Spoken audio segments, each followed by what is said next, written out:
Ética psicanalítica. Introdução. Em seu sentido mais abrangente, a ética significa o conjunto de valores e da moral que conduzem um indivíduo a tomar decisões, no que se refere principalmente às suas relações com o mundo. Não se pode estudar a ética de forma isolada, mas com foco no ambiente e nas relações humanas ali existentes. Na busca de facilitar o convívio em sociedade são criadas normas formais, que podem estar escritas, ou normas morais, que são simbólicas e se manifestam por comportamentos fortalecidos nas teias sociais ao longo dos anos. O objetivo das normas é o de se tentar prever, racionalizar e evitar que conflitos éticos ocorram. A ética do consenso é um conjunto de práticas exercidas pelo indivíduo com a consciência de sua inclusão social, em seus múltiplos papéis e funções, objetivando a sua realização pessoal. Para a ética do consenso, só há aperfeiçoamento quando surgem resultados proveitosos para si, com um mínimo de prejuízo para o outro, havendo o máximo de melhorias na vida alheia. A ética deve responder ao que é seu e ao que é do outro. Sendo assim, a ética do consenso estabelece solução para toda probabilidade de conflito de interesses. Isso não quer dizer que devemos nos nortear pela ideia do consenso absoluto, mas pela ideia do consenso da maioria, substituindo as éticas individualistas, prosperando assim os indivíduos e suas diversas éticas. A ética, portanto, é tema para todas as pessoas em qualquer idade, pois nos defrontamos a todo o momento com problemas gerados pelo egoísmo, pela insensibilidade e desrespeito ao outro.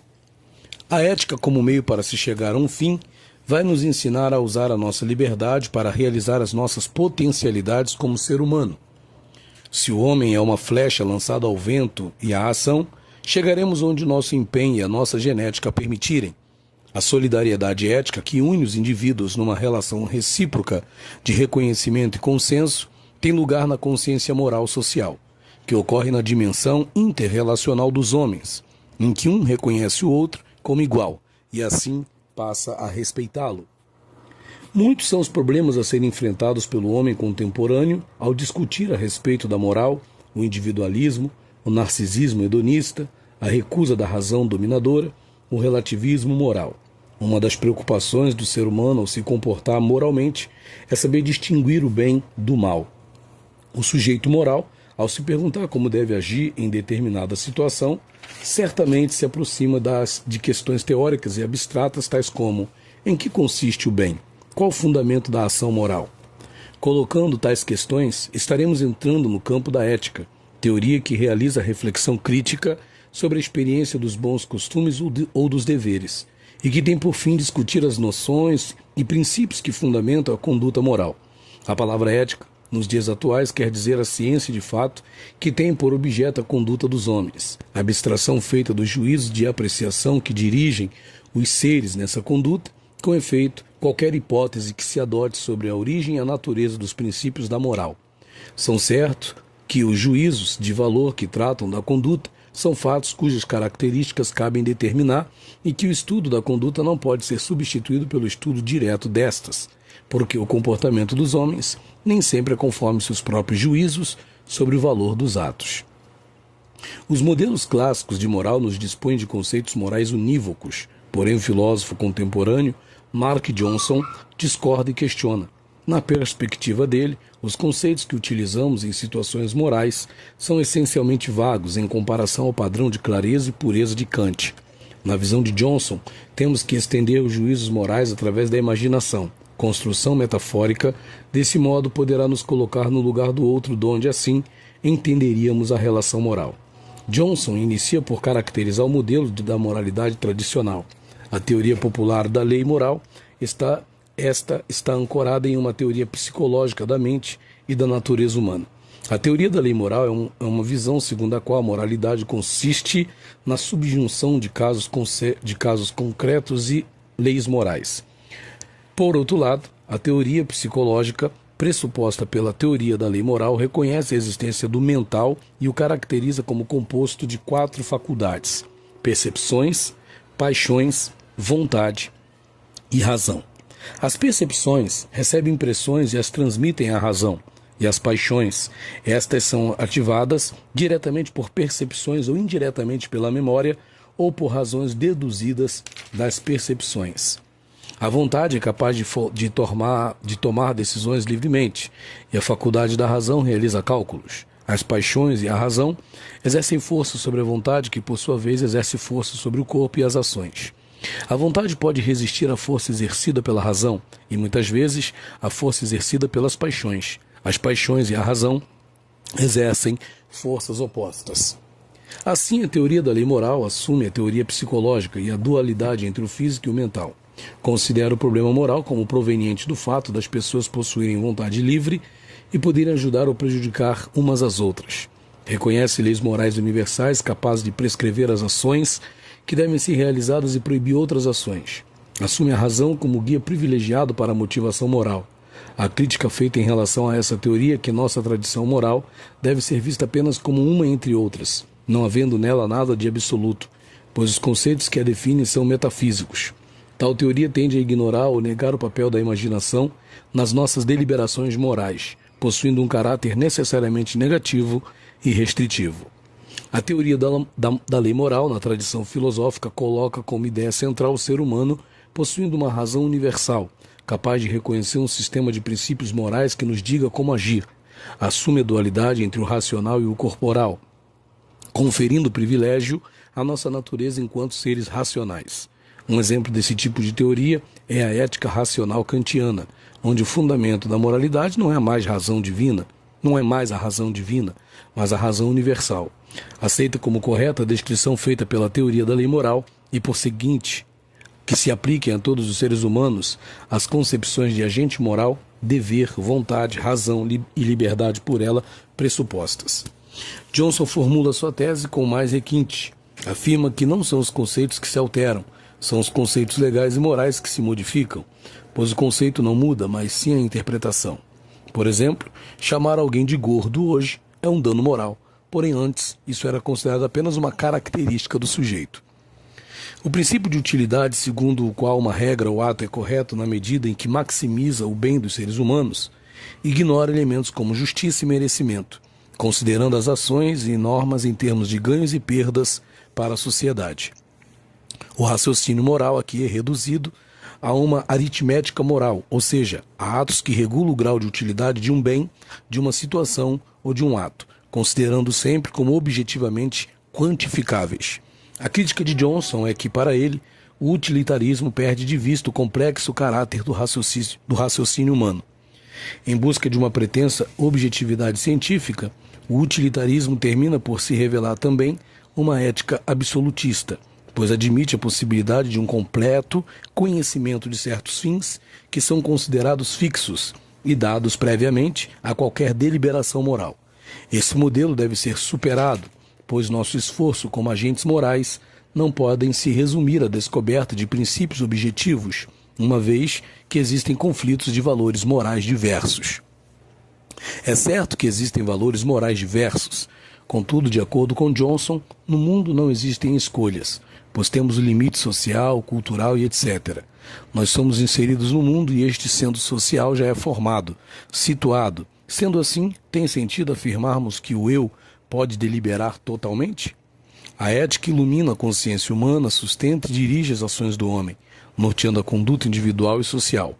É um produto histórico-cultural e, como tal, define o que é virtude, o que é bom ou mal, certo ou errado, permitido ou proibido para cada cultura e sociedade. A ética ilumina a consciência humana, sustenta e dirige as ações do homem, norteando a conduta individual e social. É um produto histórico-cultural e, como tal, define o que é virtude, o que é bom ou mal, certo ou errado, permitido ou proibido para cada cultura e sociedade. Conceituação de eticidade, ética e moral. Trata-se de conceitos diferentes que procuram caracterizar, utilizando para isso também a doutrina psicanalítica. Eticidade. A eticidade é a conceituação do ser humano, de poder vir a ser ético. Ética. Algo que emerge das emoções e da razão de cada pessoa, tendo como pressuposto a autonomia na escolha do posicionamento, no percurso que une coração e razão. e moral. Já a moral é encarada como um conjunto de direitos e deveres impostos durante a estruturação e da personalidade, com relação a cada um dos quais aparentemente a pessoa não tem condições e opção e portanto, de autonomia. Valendo-se da teoria psicanalítica, definimos a moral como superegóica, trazendo em seu bojo a marca da proibição, comparável à de um código e do consequente castigo. A ética, por sua vez, resulta do amadurecimento do ego, autônomo, mas num enfoque mais abrangente do que o kantiano, levando em conta também as emoções, fundamento das crenças. A ética deve passar basicamente pelo respeito ao ser humano, sobre o fato de quanto mais desenvolvido for o sentir ético dos membros de uma sociedade, menos ela necessitará de uma codificação repressiva e, portanto, moralista. A pessoa não nasce ética, sua estruturação ética vai ocorrendo juntamente com o seu desenvolvimento. De outra forma, a humanização traz a ética do seu bojo. Muitos creem que a eticidade ou condição de vir a ser ético significa apenas a competência para ouvir o que o coração diz. Acreditamos que essa seja apenas uma característica de sensibilidade emocional, reservando-se o ser ético para os que tiverem a capacidade de percepção dos conflitos entre o que o coração diz e o que a cabeça pensa, podendo-se percorrer o caminho entre a emoção e a razão, posicionando-se na parte desse percurso que se considera mais adequado. Da mesma maneira que não se nasce com a consciência do significado de família, o mesmo ocorre com os conceitos de valores, de moral e de ética, sendo eles introjetados a partir da experiência de vida. Valores e sociedade. Muitas vezes, pela sua proximidade, esses conceitos, moral, ética e eticidade, são confundidos, outras vezes eles se fundem. Tentaremos mostrar aqui como na realidade eles são distintos, trazendo à tona algumas de suas diferenças, citando exemplos que nos pareçam demonstrativos. O conceito capitalista de que tempo é dinheiro, reduz a vida a um valor, podendo-se chegar à noção de quanto custa uma vida, o que pode ser de enorme interesse para a medicina securitária, carecendo, entretanto, frequentemente de um enfoque ético. 2. O movimento hippie, que tinha como lema paz e amor, aproximaram-se de uma ética universal. Esse movimento foi, porém, inviável na vida prática. Muitos de seus membros foram presos durante a guerra nos Estados Unidos com o Vietnã, por terem se negado a participar dos combates, passando a ser considerados como desrespeitadores da moral americana daquele momento. Eles foram, entretanto, coerentes com os próprios princípios. Quem sabe se no mito Robin Hood possamos observar um modelo dessa coerência, mas não de moral, sendo ele, porém, bastante aceito socialmente, pois o herói roubava dos ricos para dar aos pobres. 3. Um monge franciscano faz voto de pobreza e dedica toda a sua vida ao próximo, socorre seus semelhantes com abnegação e realiza um grande número de conversões ao cristianismo. Existe crença nessa postura, servir a Deus e ao próximo, embora a situação de obediência e servidão contrarie o que denominamos autonomia. O caráter ético desse posicionamento é questionável, conforme se verá mais adiante, podendo-se pelo menos insinuar a situação de uma renúncia autônoma à autonomia. Parte 2. Ética e convivência humana. Falar de ética é falar de convivência humana. São os problemas da convivência humana que geram o problema da ética. Há necessidade de ética porque os seres humanos não vivem isolados, e os seres humanos convivem não por escolha, mas por sua constituição vital. Há necessidade de ética porque há o outro ser humano. Mas o outro para a ética não é apenas o outro imediato, próximo, com quem convivo ou com quem casualmente me deparo. O outro está presente também no futuro, temporalidade, e está presente em qualquer lugar, mesmo que distante, espacialidade. O princípio fundamental que constitui a ética é este: o outro é um sujeito de direitos e sua vida deve ser digna tanto quanto a minha deve ser. 3. O homem e a ética. O homem é um animal ético. Tal afirmação não coincide com dizer que é bom e nem ruim por sua natureza, mas sim que ele talvez, por ter perdido um pouco de sua natureza, preocupa-se com a felicidade e com a justiça, mesmo que frequentemente opte por o que não é seu bem ou porque acha que não é certo. Em sua versão tradicional, a ética, enquanto ramo da filosofia, dá-se como missão pensar o tu deves, o que devemos fazer por ser o certo. Por outro lado, se fazemos o certo, somos necessariamente felizes? Tais questões ecoaram durante os anos, trazendo diferentes respostas. A psicanálise é uma praxis regida pela ética do inconsciente e pelo compromisso que se estabelece entre o sujeito e o seu desejo, permitindo o acesso à sua verdade. Verdade essa escondida no enigma do sintoma, verdade impossível de ser dita por completo.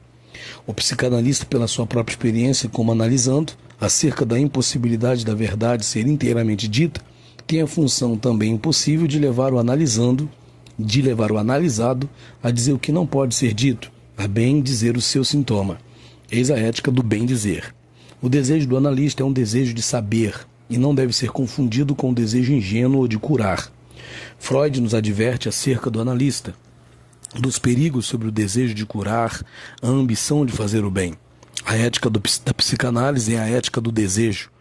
O furor curandes não levaria em conta o desejo inconsciente do sujeito e seria uma manifestação de resistência do próprio analista, produzindo um saber no analisando aquém da verdade. Não há mais que uma única resistência, a resistência do analista. O cerne da experiência psicanalítica é inapreensível e é a palavra que introduz a verdade na ordem do real. Real que é enigma, enigma que exige ser decodificado, e é aí que começa a análise. Não há clínica sem ética, assim como não há psicanálise sem psicanalista. Do psicanalista se exige o dever de saber manejar a transferência sem perder-se nela. Falamos aqui de um laço entre analista e analisando, entre um significante da demanda, e outro significante que é convocado em nome do saber. Entre eles está o desejo. A psicanálise não faz promessas, não visa a busca da felicidade, ainda que a felicidade seja aquilo que os analisandos demandam, mas que seria a obtenção de um impossível. Se a felicidade chega, se é que chega, ela vem por acréscimo. Esta, sem dúvida, é uma perspectiva ética, que permite ao sujeito uma escolha.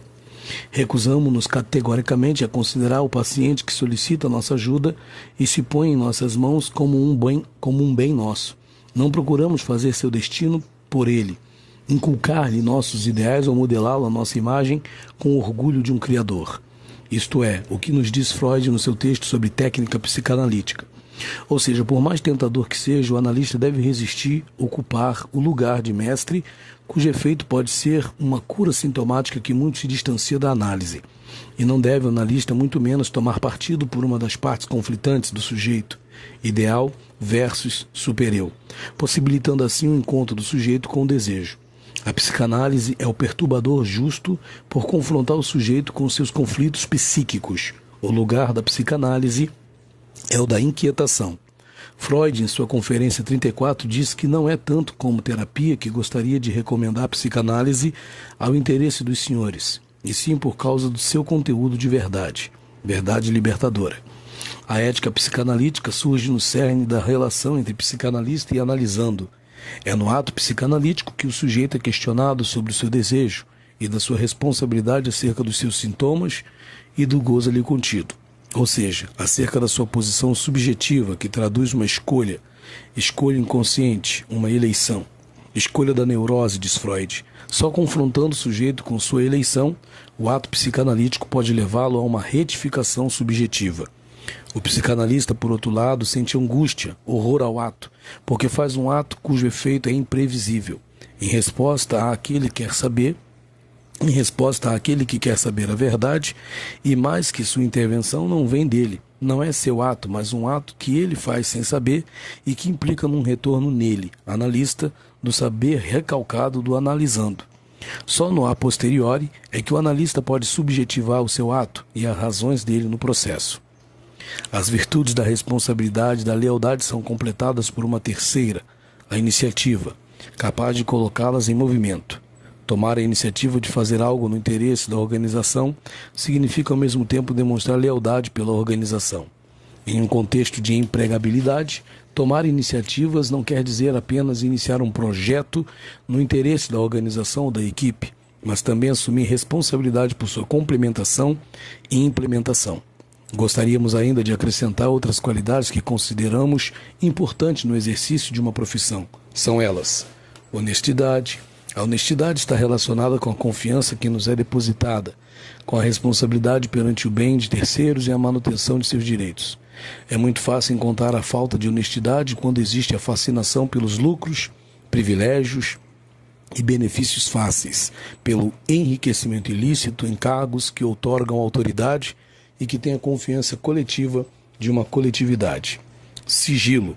O respeito aos segredos das pessoas, dos negócios, das empresas, deve ser desenvolvido na formação de futuros profissionais, pois se trata de algo muito importante.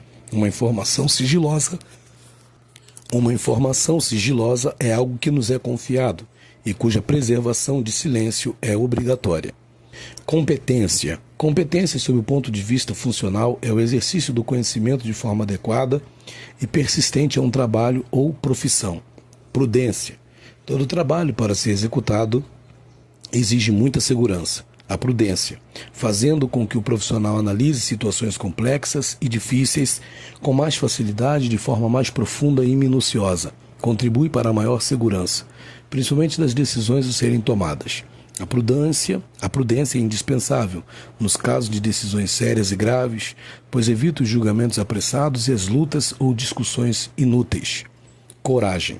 A coragem nos ajuda a reagir às críticas, quando injustas, e nos defender dignamente quando estamos cônscios de nosso dever.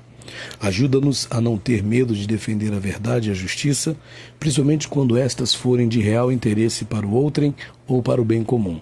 Temos que ter coragem para tomar decisões indispensáveis e importantes para a eficiência do trabalho, sem levar em conta possíveis atitudes ou atos de desagrado dos chefes ou colegas.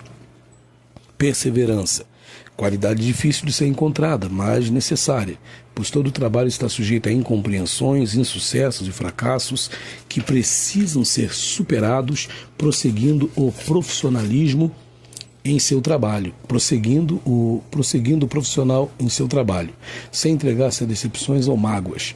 É louvável a perseverança dos profissionais que precisam enfrentar os problemas do subdesenvolvimento. Compreensão, qualidade que ajuda muito um profissional, porque é bem aceito pelos que dele dependem em termos de trabalho, facilitando a aproximação e o diálogo tão importante no relacionamento profissional. Humildade.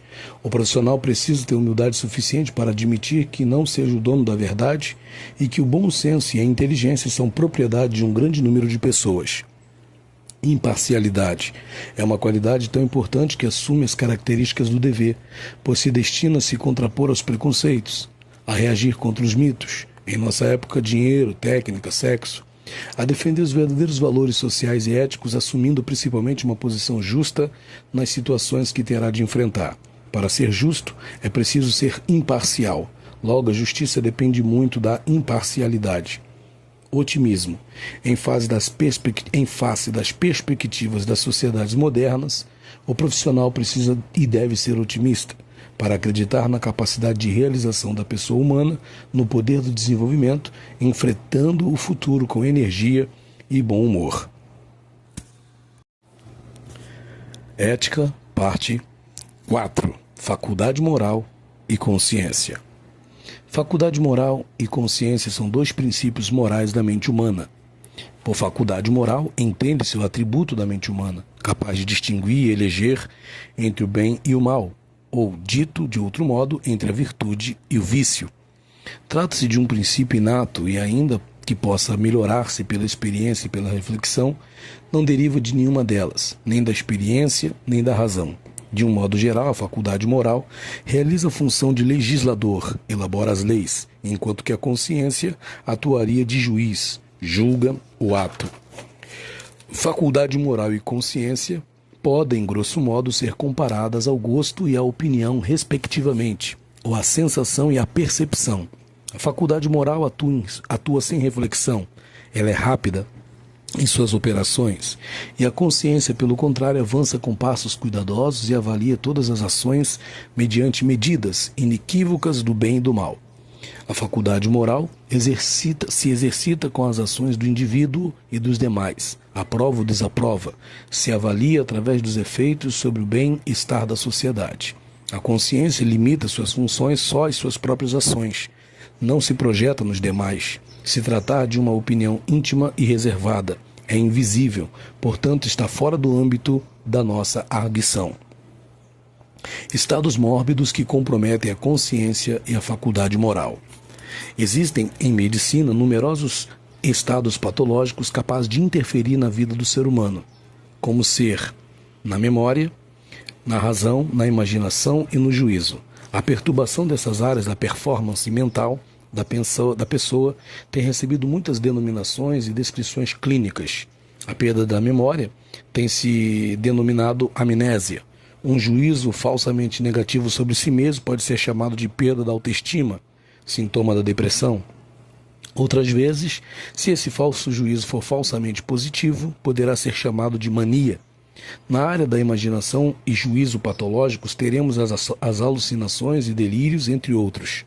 A memória, a imaginação, a razão e o juízo podem ser significativamente alterados por algumas doenças, intoxicações, traumatismos, sobretudo durante estados febris e em muitas perturbações mentais. A memória, a imaginação, a razão e o juízo podem ser significativamente alterados por algumas doenças, intoxicações, traumatismos, sobretudo durante estados febris e em muitas perturbações mentais.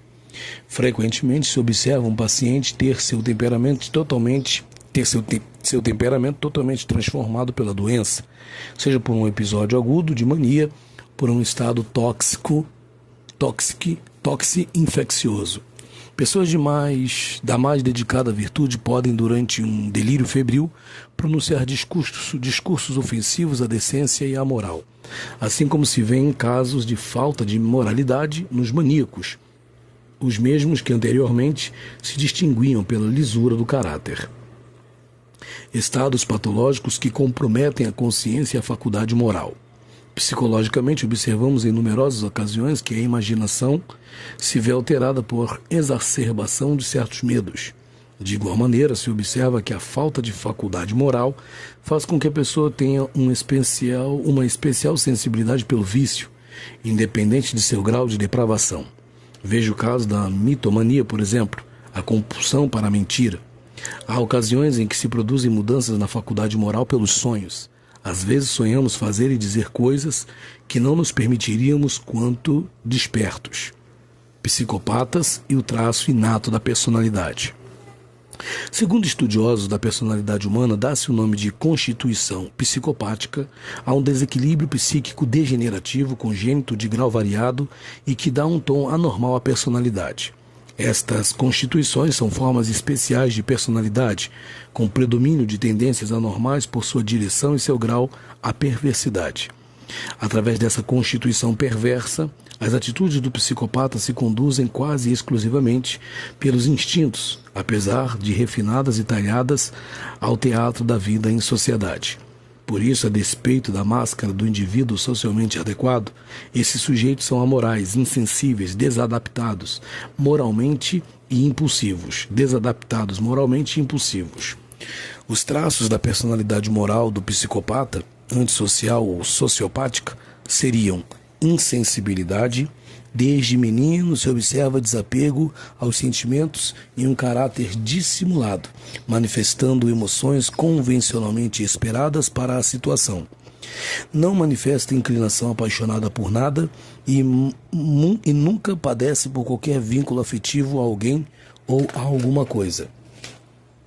A moralidade, são insensíveis moralmente, faltando-lhes os juízos e o sentimento morais, bem como a mínima noção de ética. Normalmente o psicopata não compreende sentimentos como a lealdade, solidariedade, fraternidade, caridade, respeito, abnegação, tolerância, perdão, resignação e outros tantos que pertencem ao universo sublime da consciência humana. Valores e deveres. O psicopata é, sobretudo, uma pessoa com aversão, descaso e oposição aos valores éticos e às normas de convívio gregário. E o que são esses valores? Os valores têm sua origem nas necessidades da convivência social. Os valores nascem da soma das experiências individuais e do grupo, que formam padrões de condutas desejáveis. Uma vez constituído, esses valores são transmitidos do entorno ao indivíduo através da família, da escola, da comunidade. Qualquer que seja o valor de uma cultura, ele teve o propósito de melhorar a sobrevivência gregária em alguma época do desenvolvimento da espécie. Esses valores serão decisivos para a adoção de modelos de conduta. Sendo esses conceitos parâmetros, permitem que a pessoa tenha uma conduta concordante ou discordante, ajustada ou desajustada ao seu entorno, até por uma questão da lógica. Havendo uma margem de ajuste desejável aos conceitos sociais, haverá também e obrigatoriamente uma margem de desajuste indesejável socialmente. Quando essa margem de condutas desajustadas for ainda tolerável, estaremos diante daqueles pequenos desvios aos valores básicos.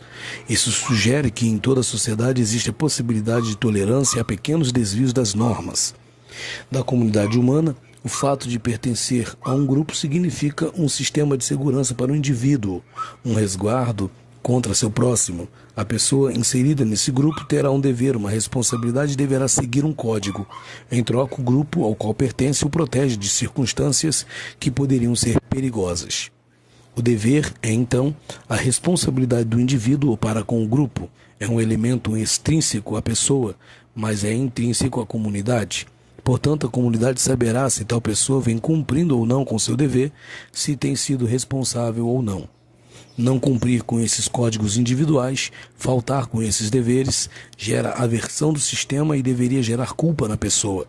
A expressão da culpa sentida pela pessoa contraventora resulta, de certa forma, na anistia do sistema, pois a culpa reflete a concordância do indivíduo com os valores do sistema.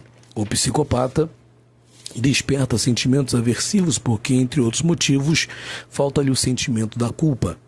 Existe, por um lado, a lei e as normas, e, por outro lado, as ambições do indivíduo. As ambições individuais terão aval do sistema de se respeitarem as regras do jogo, os códigos da sociedade e o equilíbrio adaptativo. A sociedade tem uma limitação e uma permissão que é explícito e corresponde às normas, às leis.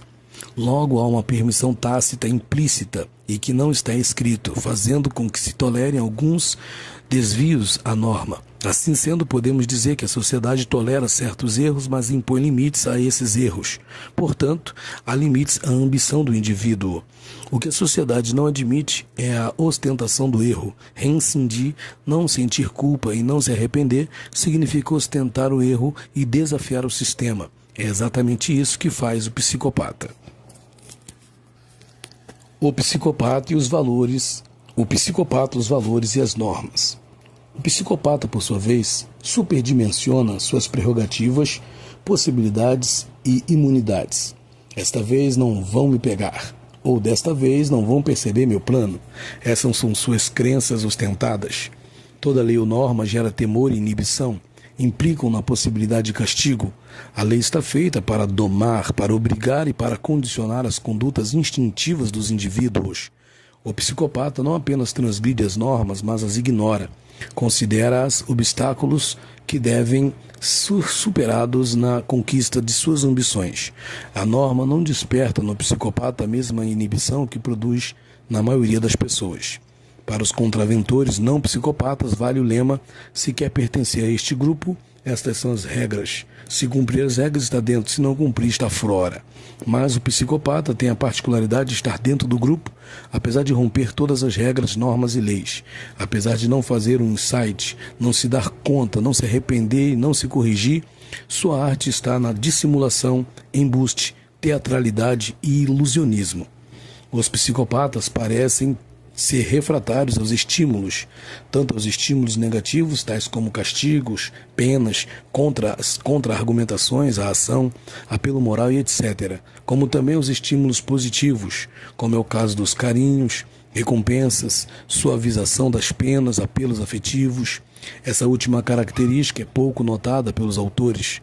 O psicopata não modifica sua conduta nem por estímulos positivos, nem pelos negativos. Para o psicopata, a mentira é uma ferramenta de trabalho. Ele desvirtua a verdade com o objetivo de conseguir algo para si, para evitar um castigo, para conseguir uma recompensa, para enganar o outro. O psicopata pode violar todo tipo de normas, mas não todas as normas.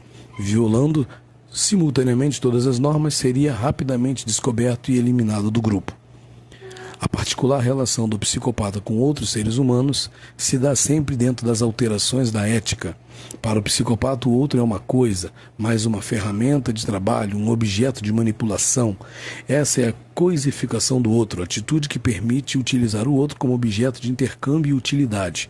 Essa coisificação explica talvez torturar ou matar o outro quando se trata de um delito sexual, sádico ou de simples atrocidade. Cognição, relação objetual e comportamento dos psicopatas. Algumas condutas psicopáticas podem parecer ilógicas aos demais, mas são perfeitamente lógicas para o psicopata. Isso ocorre porque entre o psicopata e as demais pessoas existem lógicas distintas, sistemas de raciocínios distintos, códigos distintos, valores diferentes e necessidades diversas. Tendo em vista o fato da conduta psicopática ser às vezes de muita instabilidade diante de estímulos objetivamente pequenos e, ao contrário, podendo manifestar serenidade em situações que desestabilizariam a maioria das pessoas, entende-se que o relacionamento sujeito-objeto no psicopata seja diferente.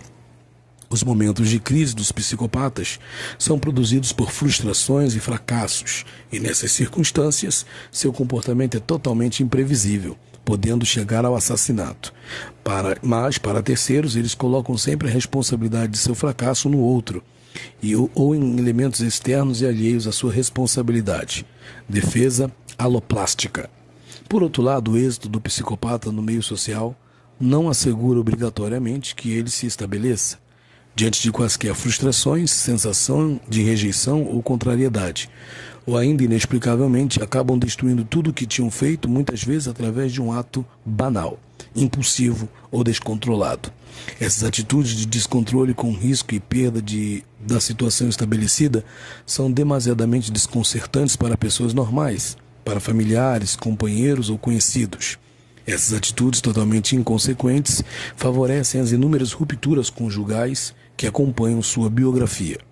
Na sua relação com o sistema, o psicopata pode manifestar 3 tipos de condutas, as quais, como veremos, confundem mais ainda as opiniões a seu respeito. A conduta normal é sua parte teatralmente adaptada ao padrão de comportamento normal e desejável. Assim, agindo, o sistema não o percebe e pode até atribuir-lhe adjetivos elogiosos. Como diz o ditado, o maior mérito do demônio é convencer a todos que ele não existe. B. Conduta psicopática. É a inevitável manifestação de suas condutas psicopáticas, quais, mais cedo ou mais tarde, obrigatoriamente se farão sentir. Entretanto, como o psicopata costuma ser intelectualmente privilegiado, ele não exerce sua psicopatia indistintamente com todos, e todo o tempo ele elege sabiamente determinadas pessoas, vítimas ou circunstâncias. C. Rompante, surto psicopático. É a conduta psicopática desestabilizada que foge ao controle eletivo próprio do item anterior. Conduta psicopática dirigida. Diante de grande instabilidade emocional e explosiva, tensão interna, o psicopata trata de equilibrar-se através do rito psicopático. Diante de grande instabilidade emocional e explosiva tensão interna, o psicopata trata de equilibrar-se através do rito psicopático, grupo de condutas repetitivas constituindo o padrão psicopático. Nessa situação surgem impulsos e automatismos que acabam resultando nos homicídios seriais ou extremamente cruéis, as violações, destruições e algumas poucas vezes suicídios. A autocrítica e sedução do psicopata. Em geral, o psicopata se justifica aos outros e a si mesmo em todas as suas ações. Perguntado por que não segue as normas, a resposta é simplesmente porque as normas não se ajustam a esses desejos, condições e circunstâncias. Esse tipo de personalidade tem um particular sentido da liberdade. Para o psicopata, ser livre é poder fazer sem impedimentos, poder optar sem inibições, repressões e limitações internas ou externas. Normalmente, é esse uso particular da liberdade que o faz também um sedutor e manipulador, normalmente apelando às liberdades reprimidas do outro. Normalmente, ele convence seu próximo à promiscuidade, uso de drogas, corrupção, cumplicidade, toda sorte de atitudes torpes que lhe interessam. Talvez o psicopata tenha poderosa intuição sobre as máscaras sociais e sobre o animal desejoso que todos carregamos dentro de nós, e valendo-se dessas franquezas, anima e convence o outro a participar do jogo ambivalente de satisfações e angústias. A responsabilidade legal do psicopata. É o psicopata responsável por seus atos? O psicopata pode ser avaliado biologicamente ou etologicamente, considerando a variabilidade da espécie humana, tendo sua conduta observada sob o ponto de vista estatístico, ou seja, se é raro e incomum ou comum e frequente. Pode ser objeto de estudo do sociólogo, perscrutando o ajuste do indivíduo ao grupo, se é adaptado ou desadaptado, bem como sob o ponto de vista do moral, se tem sido ético, antiético ou aético. Pode ainda ser arguido pelo jurista ao julgar suas responsabilidades, pelo psicólogo investigando-se suas motivações da conduta individual. O exame médico do psicopata, entretanto, é apenas mais uma maneira de avaliação do indivíduo. Não é a única, portanto, não é a única responsável pela palavra final. O médico, portanto, deve limitar-se a seu estrito campo da medicina, o qual consiste em avaliar se uma pessoa está ou não doente. E o psicopata pode ser raro, desadaptado, malvado, delinquente ou ter uma conduta incompreensível, mas, sob todos os critérios da patologia médica, não é um doente. Para avaliar a responsabilidade se estabelecem 3 regras criminais. Primeira, o psicopata não pode ser declarado insano a priori, antes de passar por um perito. A regra geral é que um imputado está ciente de seus atos até que se demonstre o contrário. Baseando-se estritamente nos conhecimentos legais e psicopatológicos do certo e errado, os psicopatas são responsáveis e têm noção da natureza de seus atos, já que conhecem perfeitamente as normas, como todos os demais. Uma prova dessa noção é o fato deles não agirem se souberem que a possibilidade de serem descobertos for maior. Em contrapartida, se nos referirmos ao estritamente moral, a questão é mais ambígua, porque falta ao psicopata apego emocional e sentimento de culpa, como se faltasse ao cão o faro. Segundo, impulso irresistível. Esta regra afirma que o sujeito pode, apesar de conhecer a diferença entre o bem e o mal, ter um impulso irresistível de cometer o ato. Esta opinião não é compartilhada por todos, já que alguns encontram ambiguidades na característica irresistível do impulso. Impulso implica espontaneidade e, em alguns casos, o psicopata prepara cuidadosamente seu crime durante muito tempo antes de cometê-lo.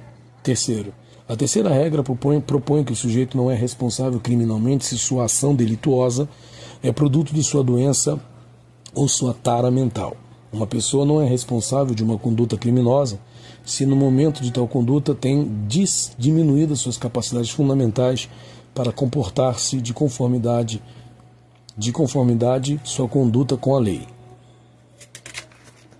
Resumindo, existem 3 possibilidades em tese que a lei oferece aos tribunais mundiais e são as seguintes. A. Responsabilidade total. Castiga a um indivíduo anormal do mesmo modo que ao normal. B. Responsabilidade atenuada. Não há solução plausível, já que depois de uma curta estadia na prisão, encontram melhores condições para voltar a delinquir. E C. Isenção de responsabilidade. Considera o psicopata um doente mental, devendo ser encaminhado a um hospital psiquiátrico. Ao invés de se considerar a psicopatia como um desvio do comportamento, seria considerada uma anomalia estrutural da personalidade, tal como uma autêntica doença mental. Isso reduziria a pena por homicídio em 2 graus, ficando rebaixada a 4 anos de prisão. A legislação de muitos países tende a não considerar o psicopata uma pessoa doente, pelo fato dele poder discernir e entender a criminalidade de seus atos e pela plena capacidade de dirigir em suas ações. Portanto, as pessoas com esse tipo de personalidade seriam responsáveis por tudo o que fazem, logo, imputáveis pelos seus atos. O eu e a ética. A deliberação moral reside na questão: que tipo de pessoa quer ser? Então a moral é quando a decisão contribui para a identidade do seu eu. De acordo com o modelo popular, temos o eu movido pelo instinto e não um eu racional e histórico. O que determina o eu?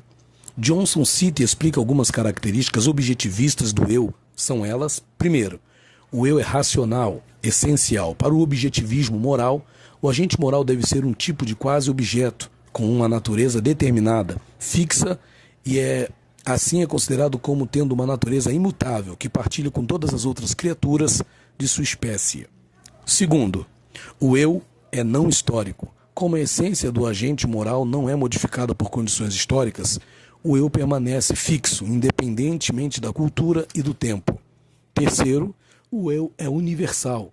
Pelo fato de possuirmos razão prática, os agentes morais são todos iguais, pois agir moralmente é considerado como um problema, pois temos que sair de nossas particularidades e nos dar conta da natureza racional universal, partilhada em virtude da qual constituímos uma comunidade moral universal. Quarto, o eu é bifurcado em razão e desejo. Estabelece que o eu consista em entendimento e desejo, sendo distintos um do outro. Porém, a máquina da mente por si mesma nada quer, e o desejo sem o auxílio do entendimento nada pode ver. Essa dupla natureza é a verdadeira força motivacional do ser, pois nos empurram e determinam os objetos de nossos apetites ou aversões.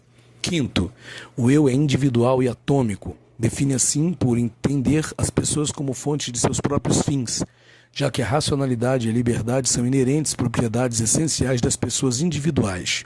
Sexto, o eu é separado de seus atos. O que ilustra muito bem essa característica é o racionalismo kantiano, já que Kant alega que nosso entendimento moral comum reconhece corretamente o que o eu pode ter valor moral em si mesmo, a despeito de suas ações. Dentre essas características, Johnson afirma que existem duas problemáticas. São o eu dividido e o eu individual, pois na primeira as duas faculdades estão separadas, porém devem estar unidas para poderem juntas servir de base para a vontade racional. E na segunda característica, o objetivismo vê o eu como tendo uma essência fixa, mas não há alguma coisa estática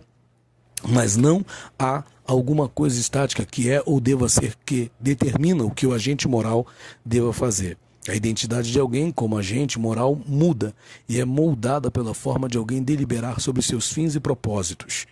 Segundo o autor, o erro emotivista é afirmar o eu dividido, a bifurcação de razão e desejo, e depois colocar a moralidade fora da razão. A moralidade não é prática porque, por si mesma, não pode nos mover à ação, pois a moralidade não tem nada com as qualidades objetivas de ação ou caráter, mas somente com a nossa resposta sentimental quando contemplamos tais ações ou estados de caráter.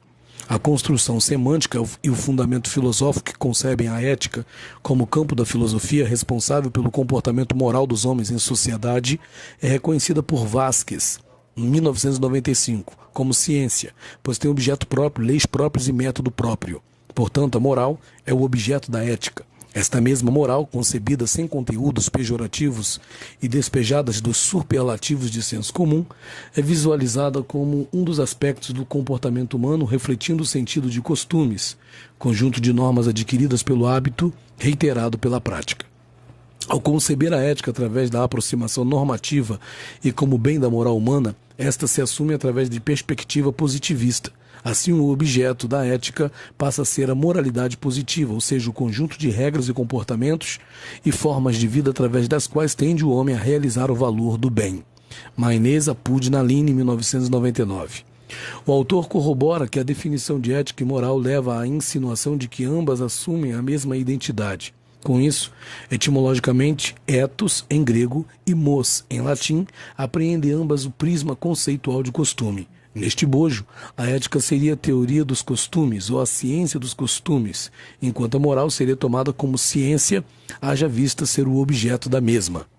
O positivismo propõe que a ética, enquanto conhecimento científico, deva aspirar à racionalidade e objetividade mais completas e, ao mesmo tempo, deva proporcionar conhecimentos sistemáticos, metódicos e, no limite do possível, comprováveis. Vasques, 95, Monte, 2002. Construir a noção abstrata de conceitos como justiça, liberdade, igualdade e outros, como a ética, são também invocar a semântica, suas conotações e múltiplos sentidos atribuídos. Estas expressões imbuem o sujeito que as assimila de forte e evidente carga emocional. Naline, 1999, afirma que é ainda utilizar-se de expressões que transbordam o sentimento e encerram a complexidade de características às questões filosóficas. Contudo, a aplicabilidade pragmática da ética reside na crise de sustentação que civilizações modernas passam, de modo que se encontram imbricadas questões filosóficas, políticas, societais e culturais, estéticas e sem excluir questões religiosas, dentre tantas outras. A crise da humanidade é uma crise moral, afirma Naline, 1999. Partindo desta premissa é que não se pode desfocar da preservação da dignidade humana quando se pauta na conduta pessoal. Indistintamente, ética é a ciência do comportamento moral dos homens em sociedade, em Gerhardt, 1998. Desta forma é concebida como uma ciência e como tal tem um objeto próprio, leis próprias e métodos próprios. Assim, o objeto da ética é a moral, que se torna reconhecida como um dos aspectos do comportamento humano. A expressão deriva da palavra romana mores, que assume o sentido de costumes, ou seja, conjunto de normas adquiridas pelo hábito reiterado de sua prática. Todavia, não se trata apenas da concepção teórico-epistemológica de moral, como produto ou essência de comportamento humano, mas a moral como produto da ética, vista através da moralidade positiva. Isto porque a ética abriga-se na ideia do conjunto de regras de comportamento e formas de vida, através das quais tende o homem a realizar o valor do bem. Maynez Apud Naline, 1999.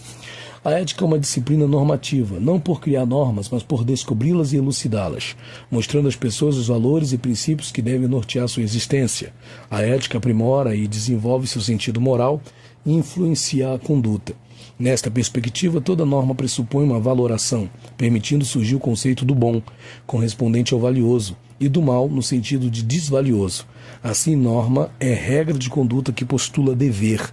Todo juízo normativo é regra de conduta, mas nem toda regra de conduta é uma norma, pois algumas das regras de conduta têm caráter obrigatório, enquanto outras são facultativas. As regras observáveis para acessar a internet ou para viabilizar um programa de software, por exemplo, são de ordem prática, exprimindo uma necessidade condicionada. Neste intuito, a norma exprime um dever e se dirige a seres capazes de cumpri-la ou violá-la. Sustenta o suposto filosófico de liberdade. Se o indivíduo não pudesse deixar de fazer o que ela prescreve, não seria norma genuína, mas lei natural.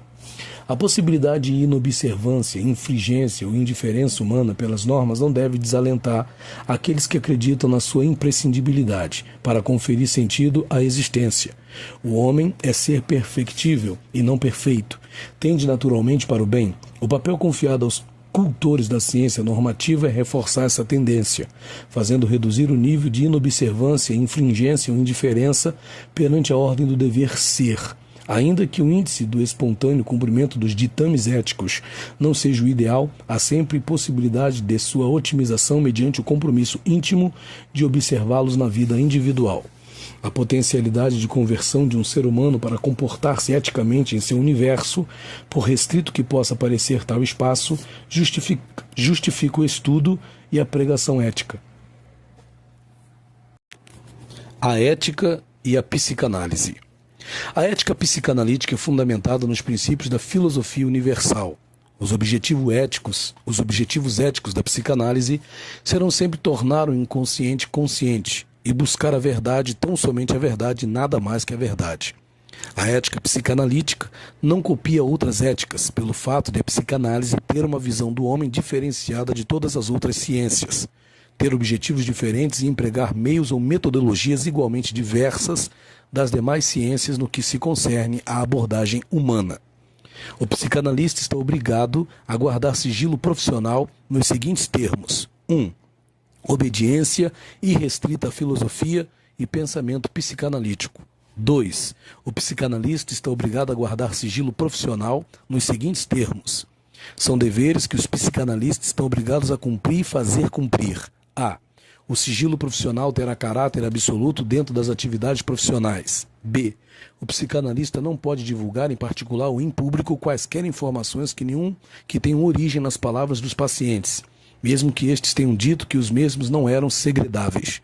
O psicanalista não pode informar a outro profissional, mesmo que seja psicanalista, sobre qualquer referência a respeito de paciente e de seu estado de saúde, sem que haja autorização por escrito.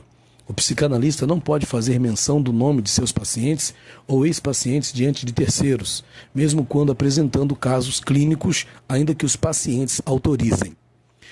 D. Sempre que o psicanalista apresentar um caso clínico em alguma atividade acadêmica, palestra, aula, conferência, congresso, etc., o fará sob pseudônimo. E. O psicanalista não pode apresentar, mesmo sob pseudônimo, um caso clínico de alguém presente à palestra ou conferência, ressalvando o fato de o paciente o ter autorizado por escrito. F.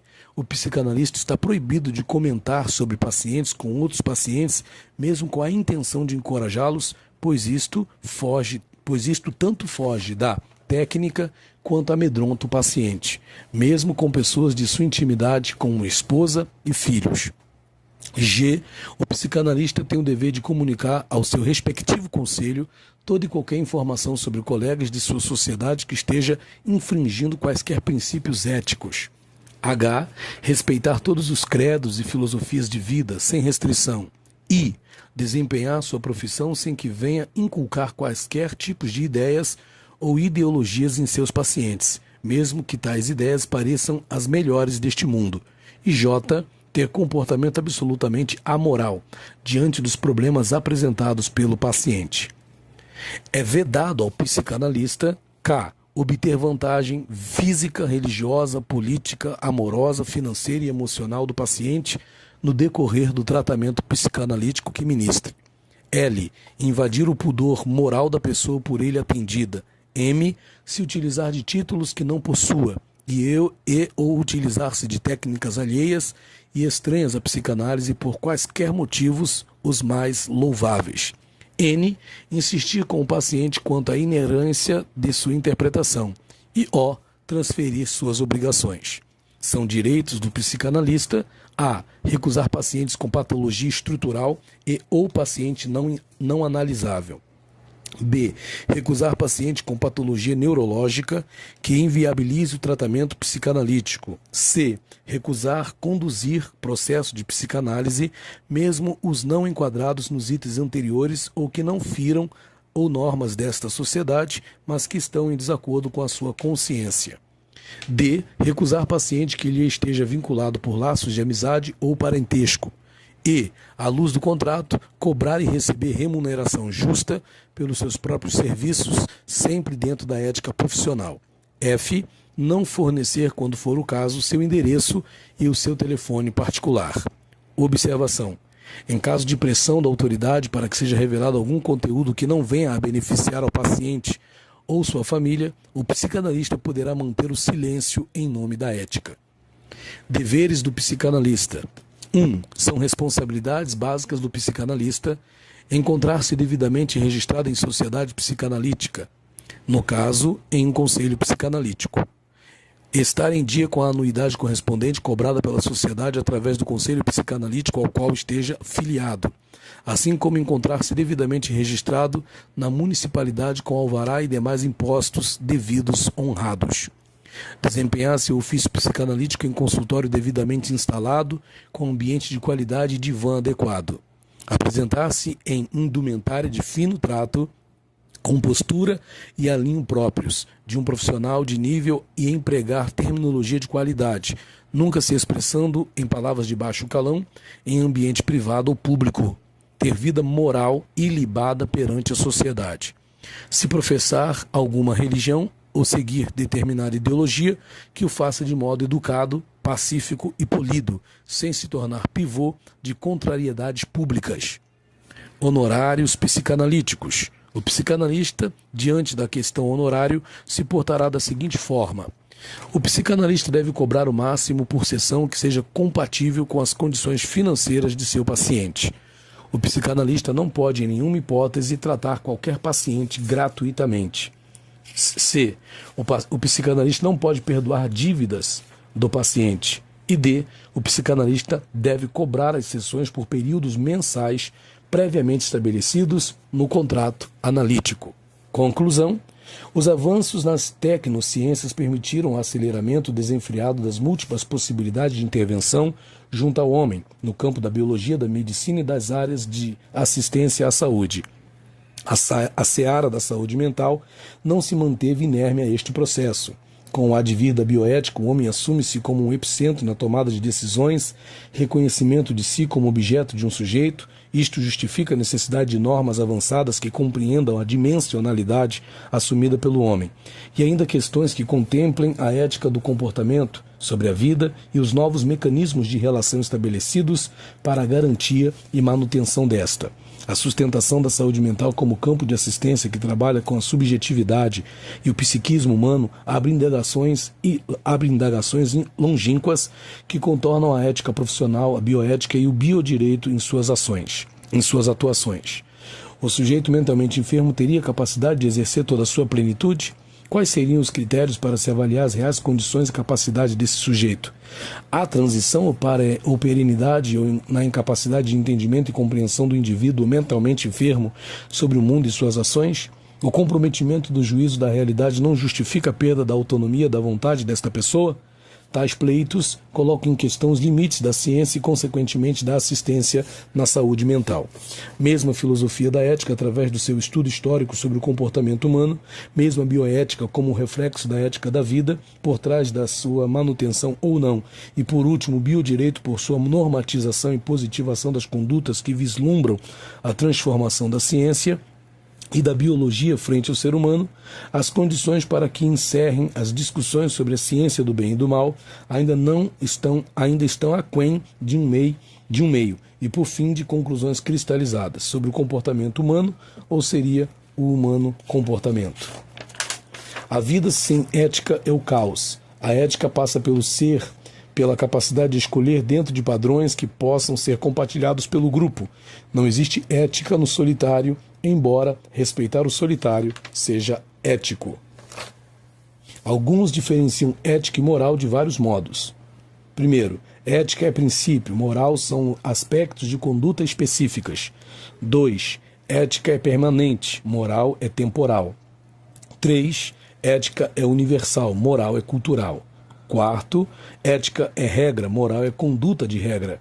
5. Ética é teoria, moral é prática. Afinal, o que é ética?